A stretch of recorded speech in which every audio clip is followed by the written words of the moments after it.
কষ্ট করে পরীক্ষার জন্য প্রিপারেশন নিলেন আপনি কয়েক মাস, কিন্তু ফলাফল যখন ভালো হয় তখন একটা আনন্দ আছে না নাই?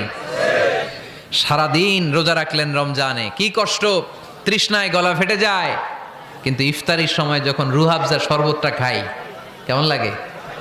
একটা আনন্দ আছে না নাই?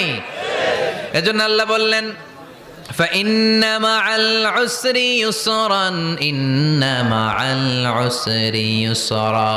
ও নবী, কষ্টের দিন মক্কায় অল্প কিছু দিন, মদিনাতে আনন্দের দিন অপেক্ষা করছে। আমাদের জীবনে যদি দুঃখ কষ্ট আসে আমরা ধৈর্য ধরবো, তাওয়াক্কুল করবো একজনের উপর, তিনি কে? কারণ আমরা বিশ্বাস করি কষ্টের দিন এটা চিরকালের জন্য নয়, সামনে আনন্দের দিন আমাদের জন্য সেট করে রেখেছে কে? তাহলে আমরা সূরাতুল ইনশিরাহ থেকে 3টা নেয়ামতের বর্ণনা শুনলাম, বিশ্বনবীকে কি সান্ত্বনা দেয়া হলো সেটা শুনলাম। এবার 2টা গাইডলাইন শুনে তাফসীর আমরা